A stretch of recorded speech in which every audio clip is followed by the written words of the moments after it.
Hello everyone, this is your educator Priyanka. Welcome back to our channel English Madhyam. Today we are starting our session of practice exercise and reading comprehension. So let's start our session with thought of the day, that is attitude is a little thing that makes a big difference. मतलब क्या हुआ कि attitude वो नहीं कि वो बड़ी अकड़ में रहता है यार फलाना बंदा बड़ी अकड़ में, वो वाला एटीट्यूड नहीं, बट आपका जिंदगी को देखने का ओपिनियन, नजरिया कैसा है, उसके प्रति आपका एटीट्यूड कैसा है, किसी भी परिस्थिति के प्रति आपका एटीट्यूड कैसा है, ये बहुत छोटी सी चीज है. किसी का पॉजिटिव हो सकता है, किसी का नेगेटिव हो सकता है, कुछ प्रॉब्लम सॉल्विंग स्किल्स के साथ में देखता है होगा, उसका एटीट्यूड ऐसा होगा. बहुत छोटी सी चीज है लेकिन बहुत बड़ा डिफरेंस ये लेकर आती है. हम मूवीज देखते हैं, उसमें एक कोई व्यक्ति हीरो होता है जिसका एटीट्यूड ऐसा होता है कि वो प्रॉब्लम आने से पहले ही पता लगा लेता है कि भाई प्रॉब्लम क्या आने वाली है और उसका सोल्यूशन क्या है. तो बट आम जनता ये नहीं कर सकती, तभी वो आम जनता है और वो हीरो इसीलिए है क्योंकि मूवी के अंदर, क्योंकि वो उस चीज को पहले ही आइडेंटिफाई कर लेता है, राइट. तो this is a very little thing that is called attitude, और इससे बहुत बड़ा एक जीवन में परिवर्तन आ सकता है, बहुत बड़ा डिफरेंस हो सकता है. ठीक है, चलिए स्टार्ट करते हैं. Reading comprehension and practice exercise for SSC CGL 2024. The boundary wall enclosing discussions around global climate is 1.5 degree centigrade. बोल रहे हैं कि जो एक सीमा रेखा खींची गई है ना, कि ग्लोबल क्लाइमेट चेंज के जो क्लाइमेट के जो डिस्कशन हो रहे हैं किसी भी स्तर पे, उसकी जो एक सीमा रेखा है वो है, जो एक टारगेट है वो है 1.5 डिग्री, कि हमें इस टेम्परेचर रेंज के अंदर में जो ग्लोबल वार्मिंग का स्तर है, जो राइज है, टेम्परेचर राइज है, वो इसके अंदर में रखना है.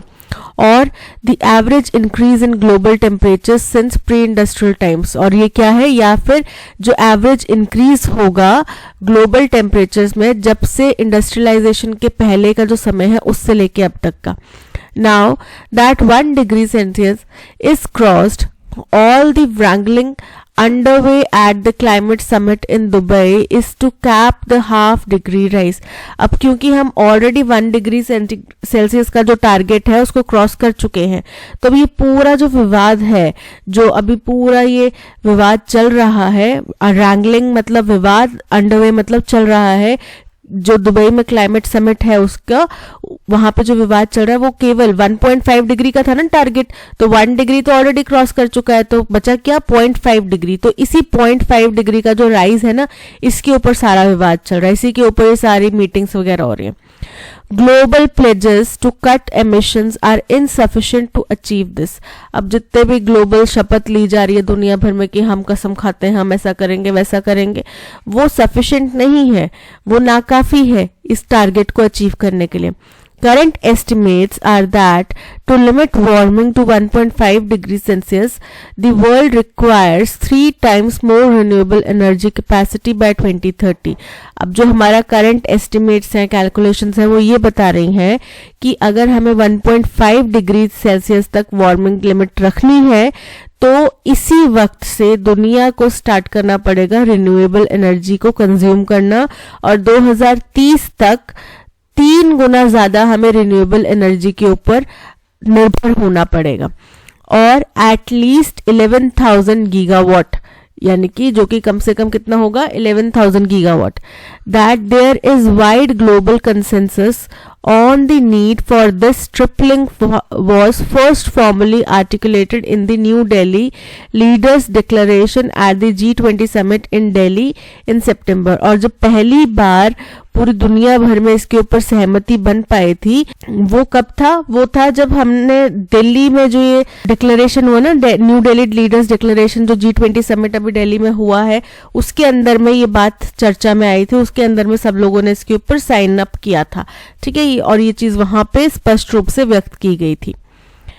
इन the run up to the Dubai summit, अब जो दौड़ थी जिस दौरान दुबई समिट होना था, उससे पहले का जो ड्यूरेशन था, it was perceived that this would be widely endorsed by the larger group of about 190 countries signatory to the UN convention on climate. बोल रहे हैं कि ये जो दुबई समिट है उससे पहले का जो समय था, तब तक ये माना जा रहा था कि इसको बहुत ज्यादा वहां पे एंडोर्स किया जाएगा, यानी कि समर्थन दिया जाएगा, जो कि कितने देशों का, लगभग 190 कंट्रीज जो यूएन कन्वेंशन ऑन क्लाइमेट जो है उसके सिग्नेटरीज हैं, उसके सदस्य हैं, हस्ताक्षर करता है, उन लोगों का यहाँ पे इसको सपोर्ट मिलेगा। It turns out that so far 118 countries have endorsed the pledge, लेकिन ऐसा देखने में अभी हमारे सामने जो चीजें आई हैं वो ये स्पष्ट हुआ है कि 118 देशों ने तो इस प्लेज को, इस शपथ को एंडोर्स करा है, उसका समर्थन करा है, and 2 major countries that is India and China have so far abstained from signing. और जो 2 बड़ी कंट्रीज हैं, मेजर कंट्रीज हैं, इंडिया और चाइना, इन दोनों ने ही परहेज किया है इसके ऊपर हस्ताक्षर करने से, इसके ऊपर सहमति जताने से। The Global Renewables and Energy Efficiency Pledge, while still a draft text, says that in their pursuit of tripling renewable energy capacity, signatories should also commit to phase down of unabated coal power. बोल रहे हैं कि ये जो global renewables and energy efficiency का जो pledge है, जो कि अभी अपनी ड्राफ्ट स्टेट में ही है, इसके अंदर में ये कहा गया है कि क्योंकि देखो बोला ना 2030 तक हमें 3 गुना रिन्यूएबल एनर्जीज के ऊपर शिफ्ट करना पड़ेगा, तो ये जो 3 गुना एनर्जी कैपेसिटी जनरेट करनी है, इसको हासिल करने के लिए साथ ही साथ जो भी इसके सिग्नेटरीज होंगे, जो भी इस ड्राफ्ट के ऊपर हस्ताक्षर करेंगे, इस मसौदे के ऊपर हस्ताक्षर करेंगे कंट्रीज, उनको ये जो निरंतर कोल पावर का सप्लाई है, कोल के ऊपर निर्भरता है, उसमें भी लिमिटेशन लानी पड़ेगी, कट डाउन करना पड़ेगा। और अभी हाल फिलहाल ये जो गर्मियां गई हैं, इस दौरान में हमने देखा था कि पावर शॉर्टेजेस को कंप्लीट करने के लिए जो बंद पड़े हुए कोल पावर प्लांट्स थे उनको भी दोबारा से चालू किया गया था। ठीक है, तो ये पॉसिबिलिटी कम है इस चीज की होने की। In particular ending the continued investment in unabated new coal fired power plants, और खास तौर पे कि अभी जो हम नए कोल पावर प्लांट्स बनाया जा रहे हैं उसके ऊपर जो इन्वेस्टमेंट है उसको तो बिल्कुल निरंकुश उसको रोकना ही पड़ेगा। This is major red line for India. अब ये क्या है, ये इंडिया के लिए एक रेड लाइन है, यानी कि इंडिया के लिए अच्छी बात नहीं है, इंडिया के मतलब हक की बात नहीं है। ठीक है, while India has positioned itself as a champion for renewable energy, its 2030 targets, as articulated in its formal nationally determined contributions, speak of tripling renewable energy capacity to 500 gigawatt from the current 170 gigawatt. बोल रहे हैं कि हालांकि India ने अपने आप को एक चैंपियन की तरह दिखाया है कि हम रिन्यूएबल एनर्जी में एक चैंपियन है, फिर भी हमारा 2030 का टारगेट है वो क्या है, स्पष्ट हुआ है पहले। नेशनली डिटरमाइंड कंट्रीब्यूशन वो ये कहता है कि अगर हमें 3 गुना रिन्यूएबल एनर्जी कैपेसिटी चाहिए, जिसका मतलब है 500 गीगावाट, जो करंटली कितनी है 170 gigawatt. It has reiterated several times that it could not be force to give up certain fuels. इन्होंने बार बार ये बात दोहराई है कि हमें आप फोर्स नहीं कर सकते कि हम कुछ ऐसे फ्यूल्स हैं जिनको हम गिव अप कर सकें, आप हमें ये फोर्स नहीं कर सकते। Coal-fired plants are responsible for nearly 70% of India's greenhouse gas emission. बोल रहे हैं कि कोल पावर जो प्लांट्स हैं वो 70% इंडिया जो ग्रीन हाउस गैस एमिट करता है उसका 70% हिस्सा कोल फायर्ड पावर प्लांट से आता है। Developed countries that have made commitments to give up coal often have other large fossil fuel resources as backup. बोल रहे हैं कि जो डेवलप कंट्रीज हैं जो कि ये कमिटमेंट करने को तैयार है कि भाई हम कोल के ऊपर निर्भरता बिल्कुल खत्म कर देंगे, तो उनके पास दूसरे फॉसिल फ्यूल के रिसोर्सेज भी हैं बैकअप के तौर पे। अगर उदाहरण ले, the United States joint 56 other countries at Dubai in a commitment to completely eschew coal for its energy use by 2035। बोल रहे हैं कि यूएस ने और जो 56 कंट्रीज हैं उनको ज्वाइन करा, उनके साथ में हाथ मिला लिया, 56 कंट्रीज की लिस्ट में शामिल हो गए जिन्होंने दुबई में कमिटमेंट करा कि हम 2035 तक कंप्लीटली कोल को त्याग देंगे। इसक्यू मतलब त्यागना, ठीक है, कि हम इसका बिल्कुल इस्तेमाल नहीं करेंगे. But however the US only draws about 20% of its energy from coal and at least 55% from oil and gas. लेकिन यूएस ये बोल सकता है क्योंकि उनका केवल 20% हिस्सा ही उससे आ रहा है, कोल से आ रहा है. ठीक है, बाकी 55% जो एनर्जी जनरेट हो रही है वो ऑयल और गैस से हो रही है. with plans to actually produce more of it in 2030 than at present. और इनके पास प्लान्स है, इन्होंने इस तरीके से अपना प्लानिंग कर रखी है कि 2030 पे 55% से भी ज्यादा प्रोडक्शन ये ऑयल और गैस से करेंगे. तो ये तो कोल को आसानी से गिव अप कर सकते हैं. The paradox of the world's major economies' commitment to renewable energy is that it is not, as of now, actively geared to replace fossil fuel. बोल रहे हैं कि ये जो एक विडंबना है ना, एक विरोधाभास है, ये जो बड़ी बड़ी कंट्रीज हैं जो कमिटमेंट दे रही हैं कि हम रिन्यूएबल एनर्जी की तरफ स्विच करेंगे, तो इनका प्लानिंग ऐसी है कि अभी करंट सिचुएशन में ये एक्चुअल में पूरी तरीके से फॉसिल फ्यूल्स को नहीं त्यागने वाले. बट अभी पहला स्टेप ये क्या कर रहे हैं कि हम कोल से हट जाएंगे, फिर उसके बाद धीरे धीरे करके जब ये खुद की डेवलपमेंट कर लेंगे, जैसे अभी पहले कोल पे था सारा निर्भरता, फिर धीरे धीरे इन्होंने क्या किया, ऑयल और गैस की डेवलपमेंट करते रहे और कोल पे निर्भरता कम करते रहे. जैसे जैसे इनकी और ज्यादा डेवलपमेंट्स होती जाएंगी तो ये क्या करेंगे, रिन्यूएबल एनर्जीज के ऊपर निर्भर करने लगेंगे और धीरे धीरे करके ऑयल और गैस को कम कर देंगे. बट इमीडिएटली तो नहीं कर रहे ना. बट इंडिया को आप बोल रहे हो कि आप इमीडिएटली सब कुछ छोड़ो, जिसका 70% हमारा जो एनर्जी है वो प्रोड्यूस होती है कोल से. Till there is an honest commitment to actually replace existing and future fossil capacity with clean energy. बोल रहे हैं फिर भी एक ऑनेस्ट है, एक बहुत ही ऑनेस्ट एक कमिटमेंट है कि हम एक्चुअल में एग्जिस्टिंग जो करंट हमारे और फ्यूचर में जो फॉसिल फ्यूल की कैपेसिटी है उसको हम क्लीन एनर्जी से रिप्लेस करेंगे. Pledges and declarations are worth little more than the paper they are drafted on. तो प्लेजेस और डिक्लेरेशन जो है वो इससे भी और ज्यादा अहमियत रखते हैं. केवल उस कागज के टुकड़े के ऊपर जिसके ऊपर ये ड्राफ्ट किए गए हैं, उस ड्राफ्ट से ये ज्यादा अहमियत रखते हैं. ठीक है, तो ये था पैसेज. अब बताओ सबको क्लियर है? आप लोग थोड़ा सा इसको अपने आप से रीड कर लो पैसेज को. ठीक है, फिर हम चलते हैं क्वेश्चन नंबर 1 की तरफ. ये रही फर्स्ट स्लाइड. अब हम चलते हैं सेकंड स्लाइड की तरफ. आप पॉज करके भी इसको देख सकते हो. ठीक है, और पीडीएफ आप सबसे पहले काम यही किया करो कि टेलीग्राम चैनल का लिंक जो आपको डिस्क्रिप्शन में दिया गया है ना, आप उससे पीडीएफ सर्च कर लो टेलीग्राम चैनल पे जाके और उसको डाउनलोड कर लो. खुद पढ़ के उसके बाद में आप यहाँ पे समझा करो. पहले खुद पढ़ो, क्वेश्चन अटेम्प्ट करो, फिर यहाँ पर समझो कि आपने क्या मिस्टेक करी है. ओके, चलिए आगे बढ़ते हैं. ये रही थर्ड स्लाइड.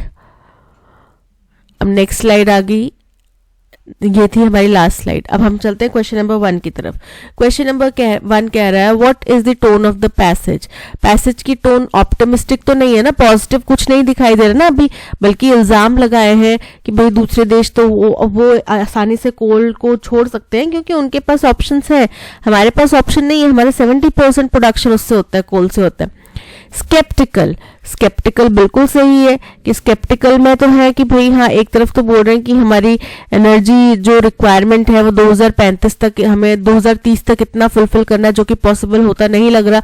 अभी तक तो हम 1 डिग्री सेंटीग्रेड का तो सेल्सियस का तो टारगेट अचीव कर चुके हैं, मतलब इस मार्क तक तो पहुंच चुके हैं. हमें 1.5 के अंडर में रखना है, तो बचा कितना 0.5. अब 0.5 कम करने के लिए ही ये सारी जद्दोजहद की जा रही है. पता नहीं का सक्सेसफुल हो पाएंगे नहीं हो पाएंगे. इनडिफरेंट कि कोई फर्क नहीं पड़ता, जो कर रहे हैं करने दो, जो हो रहा है होने दो. नहीं भी अगर ग्लोबल कंट्रोल होगा ये पोल्यूशन तो क्या हो जाएगा, ऐसा नहीं है. एंथुजियास्टिक तो बिल्कुल नहीं है. So option B sceptical is correct. What could be an appropriate title for this passage? The promising future of renewable energy. तो उनका अच्छा जो उज्जवल भविष्य है, हमने उसके बारे में बात करी नहीं ना. The global consensus on climate change, की दुनिया भर में क्या कंसेंसस बन रहा है क्लाइमेट चेंज के ऊपर, इसके ऊपर भी बात नहीं करी. The paradox of renewable energy commitments, कि जो बड़े बड़े कंट्रीज रिन्यूएबल एनर्जी कमिटमेंट्स कर रहे हैं उनका एक विरोधाभास वाला जो स्वर है ना कि हाँ हम रिन्यूएबल एनर्जीज पे शिफ्ट करेंगे लेकिन अभी नहीं करेंगे, हम धीरे धीरे करके उसको रिड्यूस करेंगे, हम कोल से हट जाएंगे पहले फिर हम करेंगे। अब इंडिया जैसी कंट्रीज बोल रहे हैं कि नहीं भाई हम कोल से पूरी तरीके से नहीं हट सकते, आप हमें कुछ फ्यूल्स को मना नहीं कर सकते, फोर्स नहीं कर सकते कि आप ये मत यूज करो। ठीक है, तो ये क्या हो गया, पैराडॉक्स, एक विरोधाभास हो गया रिन्यूएबल एनर्जी कमिटमेंट्स के बीच में। So option C is correct. What is the main theme of the passage? The technical challenges of renewable energy. Main theme क्या हमने technicality discuss करी है यहाँ पे? नहीं. The economic impact on climate change. Incorrect है. The paradoxical nature of global climate commitments. Option C is correct. What can be inferred about the global approach to climate change based on the passage? Most countries are rapidly transitioning to renewable energy sources. Incorrect है. सभी countries कहाँ rapidly, तेजी से कहाँ कर रही हैं transition? There is a unanimous agreement on completely abandoning fossil fuels. Incorrect है. US जैसे देशों ने बोला कि हम कोल को छोड़ देंगे, ऑयल और गैस पे वो भी निर्भर रहना चाहते हैं। इंडिया ने बोला कि आप कुछ फ्यूल्स को हमें नहीं बोल सकते कि आप मत यूज करो। ठीक है, The commitment to renewable energy is strong but implementation is inconsistent. कि भाई कमिटमेंट तो सब दे रहे हैं कि हाँ 190 देशों ने साइन करा था, बट उसको इम्प्लीमेंट करना है वो कोई इसमें कंसिस्टेंसी नहीं है। Option C is correct. Which of the following statements is not true based on the passage? अब जो स्टेटमेंट इनकरेक्ट है ना हमें वो बतानी है। The world needs to triple its renewable energy capacity by 2030 to limit warming to 1.5 degree Celsius. बिल्कुल correct है, ये तो इनकरेक्ट नहीं है ना, तो ये करेक्ट है। All the countries at the climate summit in Dubai agreed to phase down unabated coal power. कि सभी देशों ने अग्रीमेंट दिया है कि भाई हम ये जो निरंतर कोल पावर का इस्तेमाल हो रहा है इसको रोकेंगे, तो ये स्टेटमेंट भी करेक्ट है। India has plan to increase its renewable energy capacity to 50 gigawatt by 2030, बिल्कुल करेक्ट है ये। The US derives most of its energy from coal, ये इनकरेक्ट है, केवल 20% वो कोल से डिराइव करता है, बाकी 55% ऑयल और गैस से करता है। So option D is correct. I saw a dash in the sky. Homonym का क्वेश्चन है। होमोनिम मतलब जो एक जैसे मिलते जुलते वर्ड्स हो ना, साउंड उनकी सेम है। तो स्काई में क्या होता है, आसमान में क्या उड़ता है, प्लेन, हेलीकॉप्टर, रॉकेट्स, ये चीजें उड़ती हैं। तो क्या होगा यहाँ पे, प्लेन। अब ये कौन सा प्लेन है, ये प्लेन है एयरक्राफ्ट वाला प्लेन, ये प्लेन है एकदम सिंपल प्लेन वाला कि साफ सुथरा प्लेन पेपर है। कोई प्लेन पेपर होता है ना जिसमें कोई लाइंस नहीं होती, वो हो गया प्लेन। ये है प्लान, जो हमारा प्लान होता है कि हम क्या प्लान कर रहे हैं आगे, हमारा क्या कुछ ब्लूप्रिंट है तैयार। और प्लांट जो पौधा होता है या फिर किसी चीज को प्लांट करना, किसी चीज को लगाना। ठीक है, तो यहाँ पे कौन सा प्लेन आएगा, ऑप्शन ए वाला प्लेन आएगा। So option A is correct. A father wanted to inculcate a sense of responsibility in his careless son. एक पिता अपने केयरलेस बेटे के अंदर में एक जिम्मेदारी का भावना पैदा करना चाहते थे। He resolved to change his behavior and soon the nails started coming out till there were none left. तो उसने दृढ़ निश्चय कर लिया कि अपने बिहेवियर को वो चेंज करेगा और जल्द ही क्या हुआ, सारी की सारी कीलें जो है वो बाहर निकल कर आने लगी और तब तक आने लगी जब तक वहां पे एक भी कील नहीं रह गई। तो ये किसी स्टोरी का पार्ट है। अब इसी स्टोरी के बीच में हमें S2 और S3 ढूंढना है, किसमें से, PQRS में से। So he told his son that for every careless act of his he would hammer a nail into a wooden pillar in their house. तो उस पिता ने क्या किया, अपने बेटे को बोला कि आप जो भी कोई भी केयरलेस काम करोगे उसके लिए मैं हथौड़े से एक कील इस वुडन पिलर के अंदर डाल दूंगा। And for every positive act he would pull out one nail, और जो भी आप अच्छा काम करोगे उसके लिए मैं एक कील निकाल दूंगा। For many of the home buyers across locations, the delay has extended to almost 6 years or more. कि जो भी उस लोकेशन में होम बायर्स थे, घर खरीदने वाले ग्राहक थे, उनके लिए ये डिले लगभग 6 साल या उससे भी ज्यादा तक से हो चुका है, एक्सटेंड हो चुका है। तो ये तो इस स्टेटमेंट से मैच नहीं कर रहा, हमारी अभी तक की इस कहानी से मैच नहीं कर रहा। हमें पी तो पता चल गया कि पी हमारा S2 है, क्योंकि वो पिता अपने बेटे में एक रिस्पॉन्सिबिलिटी पैदा करना चाहता, तो उसने अपने बेटे को बोला कि तुम जो भी केयरलेस काम करोगे मैं कील एक इस पिलर में डाल दूंगा, ठीक है। In the absence of a regulator and with no rules in place, the builder-buyer battle appeared one-sided. अब क्योंकि कोई रेगुलेटर नहीं है इस मसले में, कोई रूल्स अप्लाई नहीं हो रहे, कोई रूल्स है नहीं बने हुए, तो ये जो बिल्डर और बायर के बीच की जो झड़प है, ये जो बैटल है, ये एक तरफा दिखाई दे रहा है। तो ये क्यू स्टेटमेंट से मेल खाता है बट हमारी स्टोरी से मेल नहीं खाता, तो क्यू और आर तो हट गए, एलिमिनेट हो गए। The boy saw that the pillar was getting crowded with nails and realised his mistake. तो लड़के को, उस बेटे को जल्द ही एहसास हुआ कि वो जो पिलर था वो जल्द ही कीलों से लगभग सारा भर चुका था और उसको जल्द ही अपनी गलती का एहसास हो गया। फिर उसने क्या किया कि उसने अपने व्यवहार को चेंज करने की ठान ली और जल्द ही एक एक करके सारी कीलें बाहर आने लगी, जब तक कि पिलर पे एक भी कील नहीं बची। ये क्या हो गया, S3। तो हमारा P और S is correct, P and S, option A is correct. Fortunately, he passed the exams with dint of sheer hard work and diligence. बोल रहे हैं कि फॉर्चुनेटली, अच्छी बात है, किस्मत से उन्होंने जो एग्जाम है वो क्वालिफाई कर लिया, वो पास कर लिया विद डिंट ऑफ मतलब कि मेहनत के सहारे, मतलब किसी चीज के सहारे। तो किस चीज के सहारे, शेयर हार्डवर्क एंड डिलीजेंस, की कठिन परिश्रम और डिलीजेंस के सहारे उसने ये जो एग्जाम है वो क्वालिफाई कर लिया। सो विद डिंट ऑफ नहीं होता, बाय डिंट ऑफ, किसी की चीज की सहायता से, by dint of. So option B में एरर है, विद की बजाय क्या होगा, by dint of. All human beings must learn to live in dash with nature. हमें नेचर के साथ किस में रहना चाहिए, काइंडनेस में, यानी कि दया भावना के साथ में रहना चाहिए। प्लेजर यानी कि प्रसन्नता के साथ में रहना चाहिए। एडमिरेशन यानी कि प्रशंसा के साथ में रहना चाहिए। हार्मनी यानी कि एकजुट होके कोहेरेंस में रहना चाहिए, यूनिटी में रहना चाहिए। सो हार्मनी में रहना चाहिए। ऑप्शन डी, हार्मनी इज करेक्ट। After a long and fun-filled day, the children slept themselves peacefully. तो बच्चे सो गए अपने आप, थक हार के, बड़ा अच्छा उन्होंने एंजॉय किया, फिर वो थक गए और फिर सो गए। तो slept themselves जो है यहाँ पे सुपरफ्लुअस है, यहाँ पे themselves का कोई मतलब नहीं बन रहा, अपने आप को सो गए, वो अपने आप को सो गए। सो खुद सो गए हो सकता है, तो सो गए मतलब खुद ही सो गए, themselves लिखने की जरूरत नहीं है। सो ऑप्शन बी में एरर है, themselves यहाँ पे सुपरफ्लुअस है। Select the incorrectly spelled word. Incorrectly spelled word हमें बताना है। सबसे पहला है मिडीवल। मिडीवल मतलब कि जो एक बीच का होता है ना, मिडीवल एरा, बीच का जो समय होता है, old age, stone age, medieval age, फिर मॉडर्न एज।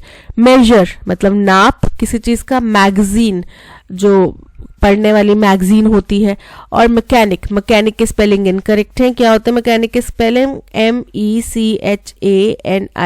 कौन होता है मैकेनिक, जो हमारी गाड़ी वगैरह को ठीक करता है, ठीक है। So option D is correct because the spellings are incorrect. Why is everybody leaving so early today? said the manager. Manager ने पूछा कि आज हर कोई इतना जल्दी क्यों जा रहा है। तो क्या आएगा, द मैनेजर। इसने पूछा, द मैनेजर आस्क्ड, फिर क्या पूछा, why everybody was leaving so early that day. Today की बजाय क्या हो जाएगा, that day. So the manager asked why was everybody leaving so early that day. Why was नहीं आएगा, why everybody was leaving so early आएगा, ठीक है। Why was नहीं आएगा। The manager asked why everybody left. Left नहीं आएगा। The manager asked why everybody was leaving so early that day. Option C is correct. It is known by everyone that the tournament will be won by us. तो सबको पता है ये चीज कि tournament हम ही जीतेंगे, right. So everyone knows that we will win the tournament. It is known to everyone. ये तो अगेन वही चीज होगी, हमें तो पैसिव वॉइस में लिखना है ना। It is known that the tournament is going to be won by us. Incorrect है। Everyone knows that we will win the tournament. Option C is correct. How were they managing the school for 1 year without a principal? तो 1 साल से वो बिना principal के school को कैसे manage कर रहे थे। तो हाउ वर है ना, तो हाउ वॉज द स्कूल, क्या मैनेज कर रहे थे, किस चीज को मैनेज कर रहे थे, the school being managed for 1 year without a principal. So क्या हो जाएगा, how was the principal manage, principal को मैनेज नहीं करना था, how was the school manage for 1 year without a principal, incorrect है। How was the principal being manage, principal को manage नहीं करना था, how was the school being managed for 1 year without a principal, option D is correct. अब being क्यों आएगा, क्योंकि continuous है ना, वो कैसे managing, how were they managing, continuous form में है तो बीइंग इस्तेमाल होगा, option D is correct. You must employ additional hands in complete the project in time, to complete the project in time होगा या incomplete the project in time होगा, कि आपको और ज्यादा लेबर फोर्स की यहाँ पे जरूरत है ताकि ये प्रोजेक्ट टाइम से कंप्लीट हो सके। तो for completing the project of time नहीं होगा, for completing the project in time हो सकता था, ऑन टाइम हो सकता था, to complete the project on time, ठीक है, option D is correct. And Taking this village lad into their midst was terribly upsetting, और इस गांव के बच्चे को, गांव के लड़के को अपने बीच में लेना ये बहुत ही ज्यादा दुखद था। She was by no means pleased with this unnecessary addition to her family, वो किसी भी हाल में खुश नहीं थी, क्योंकि उनको लगता था कि ये जो है ये अननेसेसरी है, ये गैर जरूरी है, हमारी फैमिली में जबरदस्ती घुस आया है। When he reached Calcutta, फतिक met his aunt for the first time, जब वो कैलकाटा पहुंचा तो फतिक नाम का कोई व्यक्ति है, वो पहली बार अपनी आंट से मिला। She found her own 3 boys quite enough to manage without taking in anyone else, उसको अपने ही 3 बेटों से दुखी हो जाती थी कि भाई इनको मैनेज कर लो, वही बड़ा है, किसी और को वो कैसे संभालेगी, ये उसका सोचना था। तो देखो सबसे पहले तो कोई फतिक लड़का है, वो पहले कैलकाटा पहुंचा और अपनी आंट से मिला, तभी हम बात करेंगे ना कि शी कौन है, शी किसका इस्तेमाल किया जा रहा है, शी प्रोनाउन है, तो वो प्रोनाउन कौन है, हिज आंट, फतिक की आंट, ठीक है। उसके बाद में आएगा B, she was by no means please, वो उससे मिलके बिल्कुल भी खुश नहीं थी। फिर उनको अपने ही 3 लड़कों का भार संभालना, उनको ही संभालना बड़ा मुश्किल लगता था, किसी और को कैसे वो ले सकती थी, और फिर इस गांव के लड़के को अपने बीच में लेना, अपने परिवार में शामिल करना उनके लिए बड़ा दुखद था, ठीक है। तो सी से स्टार्ट कौन कौन से स्टेटमेंट हो रहे हैं, ऑप्शन ए और ऑप्शन डी, तो बी और सी को एलिमिनेट कर दो। उसके बाद में सी के बाद में क्या आएगा, बी आएगा, बी है सेकंड पॉइंट हमारा, यहाँ पे सी के बाद में ए आ रहा है, ये भी एलिमिनेट हो गया, option A is correct, C B D A. There was absolute pandemonium in the classroom. Pandemonium का मतलब होता है बहुत ज्यादा हंगामा हो रखा था क्लासरूम में, जब टीचर कोई नहीं आया हो तो क्लास कैसे अशांत हो जाती है, ठीक है, तो उसको बोला जाता है पेंडेमोनियम। सो टर्बुलेंस मतलब बहुत ज्यादा अशांति। हार्मनी मतलब बहुत ज्यादा सौहार्द, शांति। एक्साइटमेंट मतलब बहुत ज्यादा एक्साइटेड होना है, बहुत ज्यादा उत्तेजित होना। अप्रोर का मतलब होता है बहुत ज्यादा कोलाहल होना। अच्छा, हमें एंटोनिम बताना है, तो option B harmony is correct. Harmony मतलब एक तो आपने बहुत ज्यादा हंगामा मचा रखा है और दूसरी तरफ आप एकदम शांति से एकजुट होके रह रहे हैं, तो वो क्या हो गया, harmony, option B is correct. If your actions are dash what you say, no one is going to believe you. अगर आप जो कहते हैं वो करते नहीं हैं, ठीक है, आपके एक्शंस जो हैं वो आपकी बात से सहमत नहीं होते, उसके विपरीत हो, तो आपका कोई भी विश्वास नहीं करेगा। तो कॉन्ट्ररी फॉर नहीं, कॉन्ट्ररी विद नहीं, contrary to what you say, आपके एक्शन कॉन्ट्ररी टू होते हैं, ठीक है, ऑप्शन सी इज करेक्ट। After around 20 minutes of the crash, the tanker caught fire and exploded. लगभग क्रैश हुआ कोई चीज, उसके 20 मिनट बाद टैंकर में आग लग गई और वो फट गया।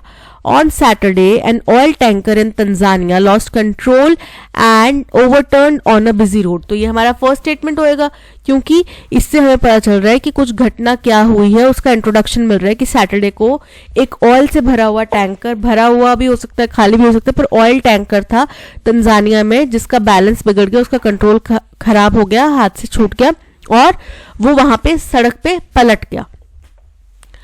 Around 150 people gathered near the tanker and some of them tried to siphon away some fuel.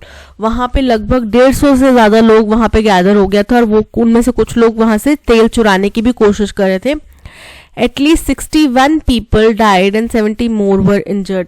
फिर क्या हुआ, उसके 20 मिनट बाद क्या हुआ, वहां पे आग लग गई, धमाका हो गया और वो फट गया। तो उसमें लगभग 61 लोग मर गए और 70 से भी ज्यादा इंजर्ड थे। ठीक है, तो फर्स्ट स्टेटमेंट हमारा बी है। बी से देखो ऑप्शन बी स्टार्ट हो रहा है और ऑप्शन डी स्टार्ट हो रहा है, तो ए और सी ऑप्शन को एलिमिनेट कर दो। उसके बाद में हमारा आएगा सी स्टेटमेंट, जिसमें बोला 150 लोग वहां पे इकट्ठा हो गए थे, तो सी स्टेटमेंट आ रहा है बी में, बी के बाद में सी इसमें आ रहा है और यहाँ पे क्या आ रहा है, बी के बाद में ए, तो ये इनकरेक्ट हो गया। Option B is correct, B C A D. The commander said keep marching till you reach the border. अब इसको रिपोर्टेड स्पीच में कैसे बोलेंगे कि उन्होंने ऑर्डर दिया होगा ना अपने सैनिकों को, कमांडर क्या करता है, ऑर्डर देता है। ठीक है, तो द कमांडर ऑर्डर्ड क्या, his men to keep marching. कब तक मार्च करना है, टिल, यू की बजाय क्या आ जाएगा, till they reach the border. तो the commander ordered his men to keep marching till they reached the border. Option A is correct. An office for which high salary is paid for little or no work or responsibility, एक ऐसी जगह, एक ऐसा office जहां पे बहुत भारी salary आपको दी जाए, बहुत बड़ी सैलरी आपको दी जाए, आपको वहां पे कुछ भी काम नहीं करना है, बहुत थोड़ा सा काम करना है, आपके ऊपर कोई बड़ी जिम्मेदारी नहीं है या फिर थोड़ी बहुत कोई जिम्मेदारी है ना।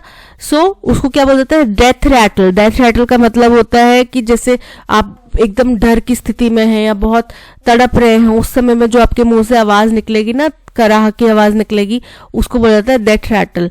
ऑस्ट्रेसाइज, ऑस्ट्रेसाइज मतलब होता है किसी चीज को, किसी व्यक्ति को, किसी चीज को बहिष्कृत करना। ठीक है, सिनेक्योर, सिनेक्योर का मतलब होता है एक ऐसी जगह जहां पे आपको थोड़ा सा काम करने के लिए काफी ज्यादा सैलरी मिल जाए। क्रेडेंशियल, क्रेडेंशियल मतलब वो जो आपके डॉक्यूमेंट्स के जो चीजें होती हैं, आपका नेम है, आपकी ईमेल आईडी वगैरह है, कि आपके क्रेडेंशियल्स हैं। ठीक है, so option C sinecure is correct. Accidentally committing a chargeable offense, he definitely felt the weight of his conscience. Incorrectly spelled हमें word देखना है accidentally, ACCIDENTALY।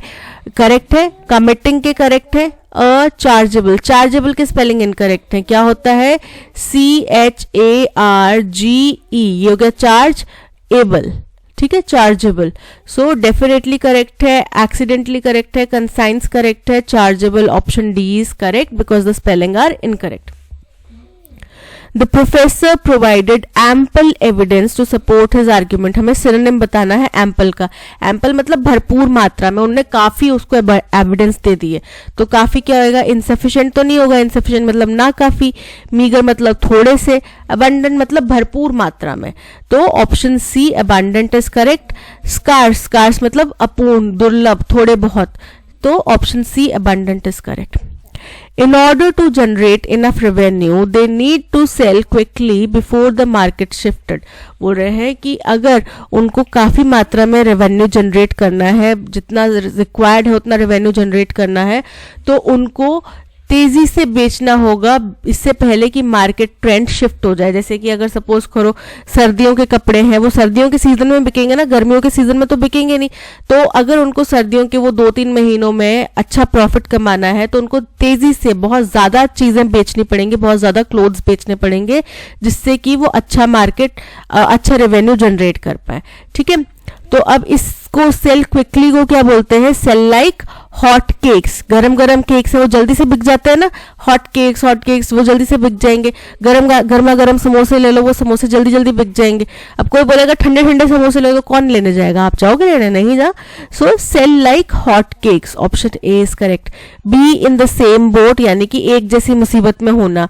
B at their wits end यानी कि बहुत ज्यादा हताशा की स्थिति में होना, बी फुल ऑफ बीन्स मतलब कि बहुत ज्यादा जीवन ऊर्जा से भरा होना, एनर्जी से भरपूर, जो कि आप लोग यंगस्टर्स हैं, आपके अंदर बहुत ज्यादा एनर्जी है, ठीक है, आप लोग कोई भी एग्जाम क्रैक कर सकते हैं, बस भरोसा रखिए खुद के ऊपर। Due to the movie tourist started coming to the beach there, क्योंकि उस मूवी की वजह से उस बीच के ऊपर बहुत सारे टूरिस्ट आने लगे। Maya Bay in Thailand was in media in 1999 when Hollywood arrived there to film The Beach. माया बे एक जगह का नाम है जो कि थाईलैंड में है, एक बीच है, वहां वो मीडिया की सुर्खियों में बना हुआ था 1999 में, क्योंकि उस दौरान में हॉलीवुड की टीम वहां पे आई हुई थी और एक मूवी शूट कर रहे थे द बीच। तो ये क्या हो गया, इंट्रोडक्टरी स्टेटमेंट हो गया, क्योंकि हमें माया बे का इंट्रोडक्शन मिला है ना। वो यहाँ पे बीच की बात करी, कौन सा बीच, माया बे बीच, जो कि कहाँ है, थाईलैंड में है। और क्यों सुर्खियों में था, क्योंकि वहां पे द बीच मूवी की शूटिंग हो रही थी। अब इसी फिल्म का one of the films actors was Leonardo DiCaprio, और ऑब्वियस सी बात है जहां पे ये जनाब आएंगे टाइटैनिक मूवी के जो एक्टर हैं वो, तो कौन नहीं जाएगा देखने के लिए। आज भी इतनी एज होने के बावजूद इतना यंग अगर कोई दिख रहा है तो ऑब्वियसली आधी से ज्यादा दुनिया की लड़कियों का वो क्रश है। उनकी फिल्म के एक्टर थे कौन, Leonardo DiCaprio. As many as 4,000 visitors would arrive on boats every day, लगभग 4,000 लोग जो है वहां पे बोट्स में भर भर कर आते थे, ठीक है। तो ये फर्स्ट स्टेटमेंट हो गया। फिर बोला उस फिल्म का एक एक्टर कौन था, लियोनार्डो डिकैप्रियो। अब इस मूवी की वजह से ये जो बीच था ये टूरिस्ट अट्रैक्शन बन गया, वहां पे लोग आने लगे, ठीक है, ये हो गया थर्ड पॉइंट। और फाइनल पॉइंट हो गया लगभग हर दिन 4,000 विजिटर्स वहां पर आया करते थे, ये हो गया फोर्थ पॉइंट।